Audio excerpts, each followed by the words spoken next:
Good morning, everyone. It is so lovely to see you. It's been 3 weeks since the last video because in the midst of this, we had market, and I'm going to talk a little bit more about that later. But first, I want to jump right in to stitching and action. We have some lovely things to share this week. And first up, we have Erin.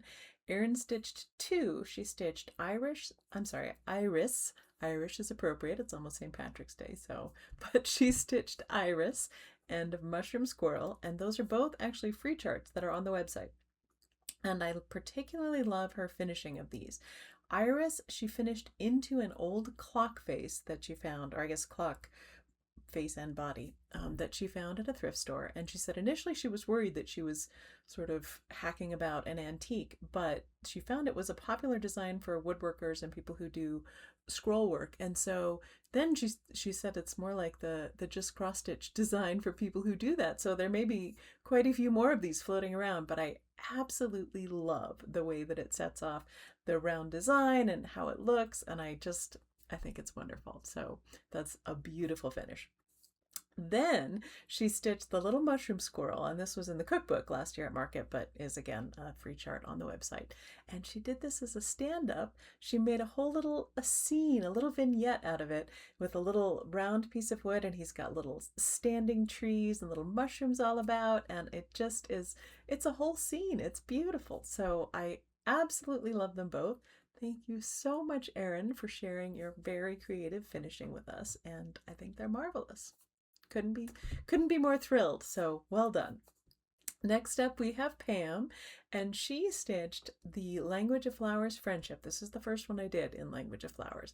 And she said she initially misread the chart and the center mark, which I think is probably my fault. Initially, when I did this, I didn't know how to break out the piece of the design that had just the alphabet separately. And so the center mark on the design is for everything in the chart plus the extra alphabet, and so it's a little misleading. But anyway, she didn't give up. She worked around it and had this great idea to change the design and put the initials of her friends around the flower instead of the way that it was originally laid out. And I just love the way that it sets off and how personal that makes it for her.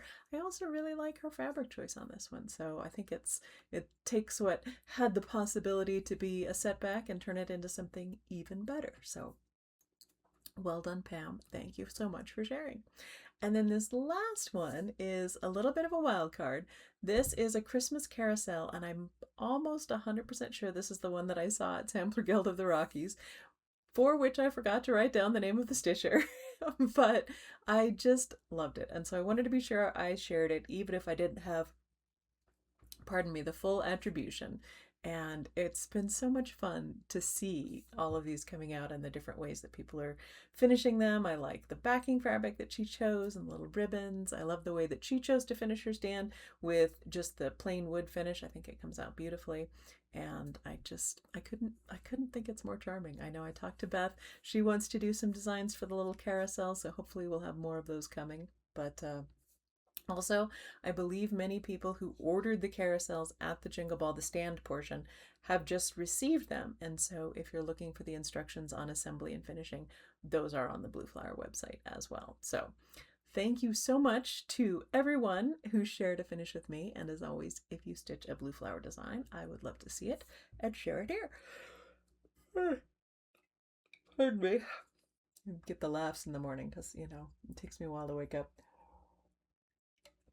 And I'm always trying to get this done so I can get it edited and posted as quickly as possible. So you get to wake up with me. On to what I'm stitching. I am so close to done with the Cosford Rise. I finished all of the text while I was traveling to and from market, and I've just got a little bit of like inside border green line to stitch, and then I think there are 2 crickets that I have to put in, and I have to sort of adjust the placement on those because I did something a little bit different. Of course I did. And so, but that's it. I'll probably finish it this weekend if I get a chance and I'm not too busy in the yard. And then that'll be it. And then I can move on to stitching the memorial piece for Dunkel. I've narrowed it down to a couple of selections. I looked at everything at market and have some really good options. So I'm about ready to decide, and then I can get started on that one for him. So I'm very excited about that. And I'm very excited to have this Cosford Rise piece finally on my wall one of these days because it's been so much fun to stitch. On to Stash Spotlight. I was at market. I was very restrained, so I'm not going to show a bunch of market stuff, although certainly I got new fabrics, new colors that came out, and new threads that came out, that sort of thing. But I have something unrelated to share. This is actually a gift that was sent to me. These are from Anne's Beadwork, and I believe they're generally earrings, but I'm going to use them as scissor fobs. And I just love them so much. I'm going to put her website information here below and in the comments, but aren't these just the cutest? She made them for our two greyhounds. We've got a rye colored one and a mosey colored one. And they're just so cute. They're little beaded dogs. She does lots of different dogs, and I think they're all adorable. So thank you so much, Anne, and to the lovely stitcher who sent them to me. I really, really love them. I can't wait to put them on my scissors. Yay! All right, on to World Around. This time I've decided to talk about the coneflower, and it's particularly appropriate not only because I was just in Tennessee for market and it is one of the official state wildflowers of Tennessee, but also because my most popular design at market was the coneflower chorus. So I thought it would be a good opportunity to learn more. It is the common name for echinacea, and the name comes from the Greek word echinos, which hopefully I haven't mispronounced, which means spiny. Some of the sources said it also means hedgehog or something else that refers to spiny, and I wasn't quite sure on some of those if it was correct or not. Other common names include snakeroot, hedgehog, and comb flower. Comb like a comb for your hair. But we call it a coneflower because of the cone of seeds that is right in the center of the flower. Nowadays, we still use it to treat colds, but it has been used medicinally throughout its history to treat a variety of things, not just cold and cough, but pain, inflammation, infection, and for wound care, poisoning, including snake bite, which I would suppose is why one of the common names was a snake root. It can soothe stomach issues in both people and horses, interestingly. I'm not sure how they figured that out, but apparently it works. And it's being researched as a treatment against certain types of cancer. It is native to North America and is a favorite of birds and butterflies. Many songbirds, particularly goldfinches, which is why there's one in the design, are very fond of the seeds. And in fact, for the coneflower chorus design, I specifically chose birds who do enjoy eating the seeds of the coneflowers. So that center cone is actually a clump of many small flowers, which in turn produce that cone full of seeds. And the nectar of the plant is a food source for bees and butterflies. It's a very tough native plant and has extensive roots that help prevent erosion on hills and banks. So all in all, very useful. I have never quite managed to grow it in my garden, not from seed, and I have never had the space to put in.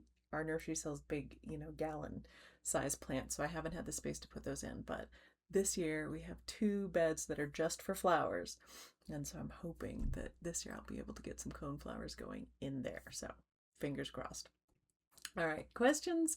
Last video was what market release are you most excited about? And we got so many wonderful things. I'd said I was most excited about the many Beneath the Waves designs, and they did not disappoint, did they? There were so many wonderful ones, and of course I got to see Katie and the wonderful team from Cottage Garden as well and see those beautiful threads in person, so what a treat.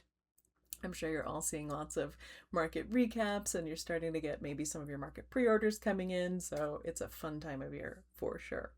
Which sort of segues into my next section, which is the question this video: what are you most looking forward to right now? I talked a bit about joy in the last video, and I think it's so important for us to think about something to look forward to, especially right now. Something big, something little.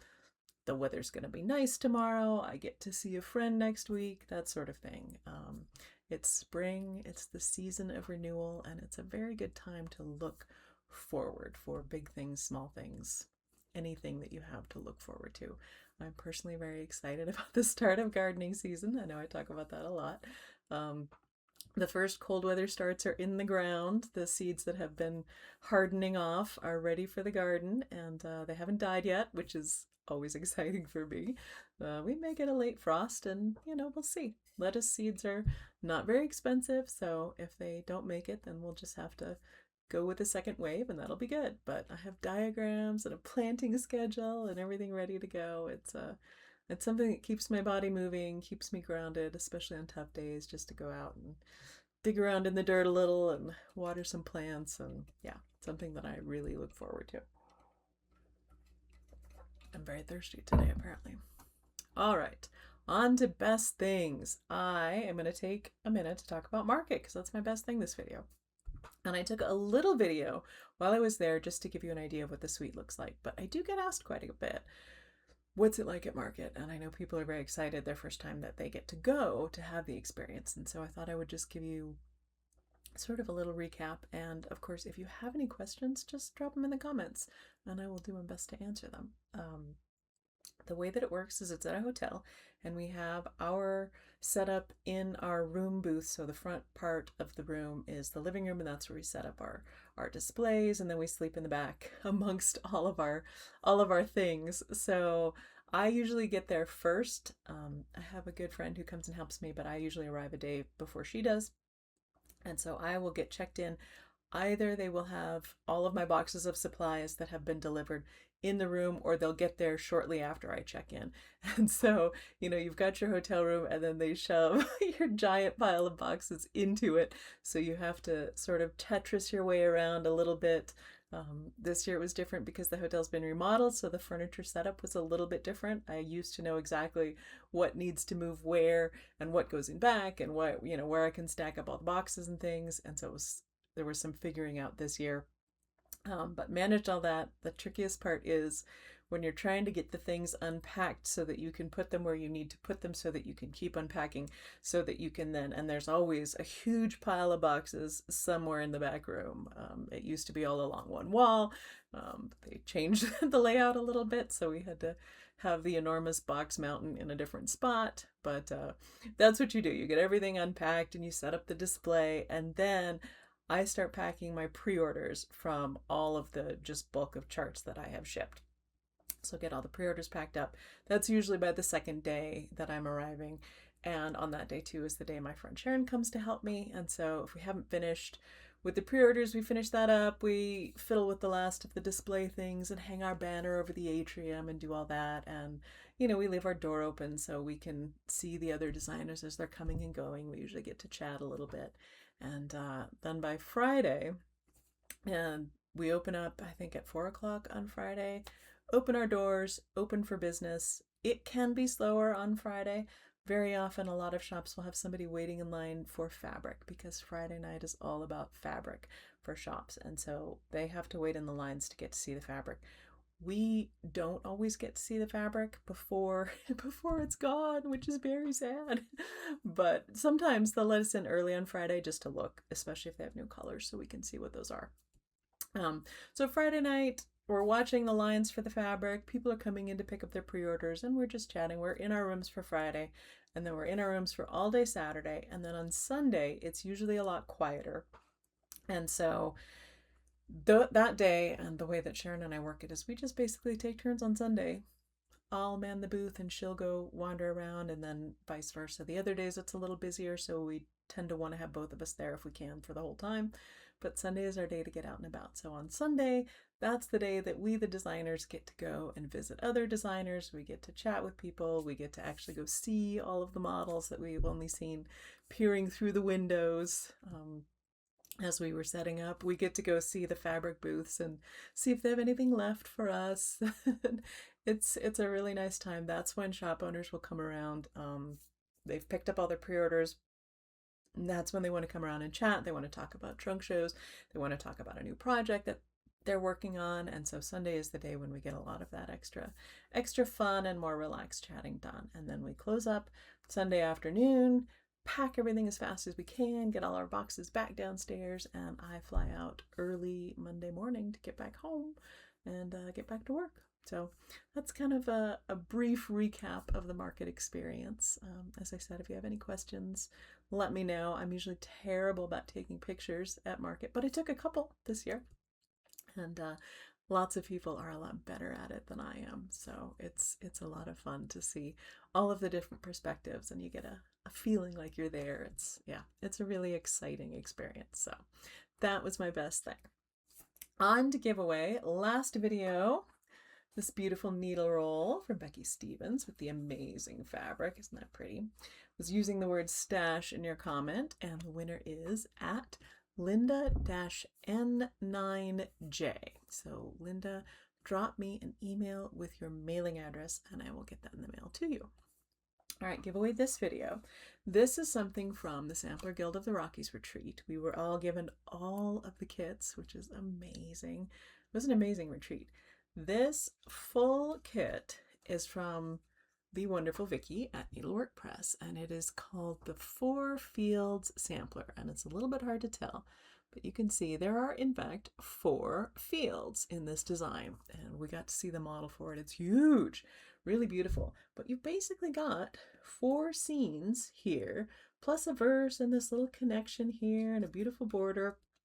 But you could easily break it out into separate things because it's Vicky. You've got a ton of good historical information on the research behind the original and a ton of great stuff. It's a whole book on this one. And because it was at the retreat, we get the kit, so you get all the fabric and the floss. And I just wanted to be sure and share it with you because it was given to me. And so I want it to go to someone who can really appreciate it and get it stitched up. Because if it had to wait for me, I would love it and love it and love it and never get it stitched. So I want it to be used and not sit sadly in my stash while I look at it and admire it. And then when I want to stitch it again, I will buy it and stitch it. So this is what I'm giving away. If you use the word field in your comment, this is a great prize. I hope you love it as much as I do. And I will pick a winner in the next video. On to announcements. As I said, market was absolutely wonderful, but I'm home now. It's time to clean up some of the chaos that's been accumulating. And I also have quite a bit of yard work that's been accumulating as well. Rye always helps me when I have to work in the yard, so that's nice. I did put little videos on the website with the new release information on how I stitched the variegated threads. I know particularly with coneflowers, people have asked, how did you get the effect of the flowers, and the video might be helpful on that one if you want to take a look at that, if you want it to look the way that it does in the model. Also, I think I mentioned if you've just received your carousel stand from the Jingle Ball, those finishing instructions are on the website as well. There is a brief puppy video at the end, and that is it for me. So it's been lovely to see you. I'm glad to be back in the swing of things, and I hope you are having a wonderful weekend. This is some beautiful spring weather. I look forward to chatting with you again in a couple of weeks. I'll talk to you later.